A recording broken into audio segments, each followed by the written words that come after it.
مساء الخير. في الفيديو ده هتكلم عن الاناتوميكال تيرمز اللي لازم كلنا نكون عارفينها وحافظينها زي اسامينا. طيب ليه لازم كلنا نكون حافظينها زي اسامينا؟ لان دي اللغه المشتركه اللي ما بين العالم كله اللي بتخلينا نقدر نوصف نفس الحاجه بنفس الطريقه ايا كان المكان واللغه. طيب لو مثلا مريض جاي يشتكي ان هو عنده وجع في الصدر، الوجع ده فين مكانه؟ من قدام ولا من ورا؟ فوق شويه ولا من تحت؟ مكانه فين بالظبط؟ ده اللي احنا هنتعلمه النهارده بالتفصيل. لو انا هوصف حاجه من قدام فدي اسمها anterior، طب لو هوصف حاجه من ورا اسمها posterior. هحاول تربطوا المصطلحات دي بحاجات بالعربي تكون يعني تفكركم بيها.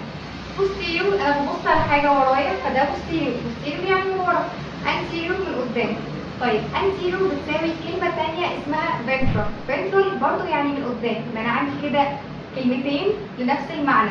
anterior بتساوي ventral بتساوي من قدام، وposterior في كلمة كمان بتساويها اسمها dorsal. يبقى أنا عندي كده posterior بتساوي dorsal بتساوي من ورا، وanterior بتساوي ventral بتساوي من قدام. طيب لو أنا عايزة أوصف حاجة فوق اسمها superior، طيب لو حاجة تحت inferior. بس في معلومة مهمة، أنا مش بقسم الجسم لنصين وبقول الجزء اللي فوق superior والجزء اللي تحت inferior وخلاص، لا، أنا بقول superior وinferior على حسب المشكلة اللي عندي فين. يعني مثلا لو أنا عندي ألم هنا، الألم ده في بداية الكتف فأنا هنا superior. لو انا القلم ده عندي تحت هنا انا كده inferior according لايه؟ according للمكان اللي انا فيه. انا هنا في نهايه العظمه وهنا انا في اول العظمه. superior في كلمتين كمان بيساووها اللي هم كلمه cranial وكلمه cephalic. cranial وcephalic يعني جمجمه، يعني كده الوجع بتاعي يا اما في الجمجمه او قريب ليها. على النقيض عندي كلمه اسمها caudal يعني ديل او في النهايه اخر الجسم خالص. يبقى انا عندي لو الوجع تحت في الرجل في الانكل من تحت بقول الوجع ده اسمه كودل. طيب في حاجه مهمه قوي اسمها الميديال لاين.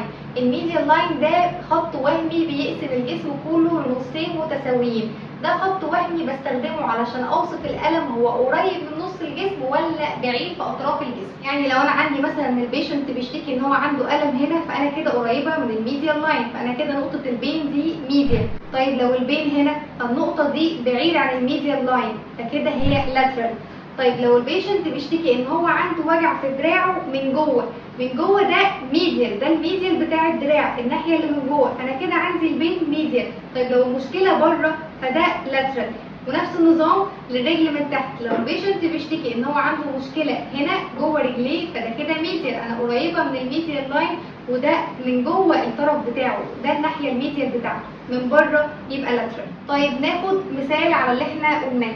لو انا عندي نقطه البين هنا، النقطه دي مكانها فين؟ النقطه دي كده anterior، مكانها superior، مكانها medial. مثال كمان لو البيشنت بيشتكي من وجع في منطقه الهب، النقطه هنا، ده كده وصفها ايه؟ انا كده تحت superior وبرده anterior بس lateral. اخر حاجه في فيديو النهارده، احنا عندنا في جسمنا joints كتير. لو انا عندي البين قريب من جوينت معين او بعيد عنه فده اسمه ايه؟ لو انا عندي مشكله في الشولدر جوينت وعندي الوجع تحت الشولدر على طول فانا كده بروكسيمال للجوينت، انا كده قريبه من الجوينت. طيب لو انا تحت انا كده ديستال بعيد عن الجوينت. انا بقول بروكسيمال وديستال اكوردنج للجوينت اللي انا بتكلم عنه. يعني البوينت دي هتكون بروكسيمال للالبو جوينت، انا كده قريبه من الالبو. لكن لو انا بتكلم عن الشولدر فانا كده ديستال لان انا بعيد عن الشولدر. طيب مثال كمان الريست جوينت، لو انا جيت فوق الريست جوينت كده واشتكيت من وجع او عايزه اوصف المكان ده فانا كده بروكسيمال للريست، انا كده قريبه منه. طب لو انا عندي مشكله في الصوابع فانا كده ديستال للريست جوينت، انا كده بعيد عنه. مثال كمان لو انا عايزه اتكلم عن الصوابع، انا عندي الصوابع بتتكون من عقل، اول عقله هتكون بروكسيمال للريست واخر عقله هتكون ديستال للريست. احنا كده خلصنا فيديو النهارده، استنوني الفيديو الجاي بتكمله الاناتوميكال تيرمز. سلام.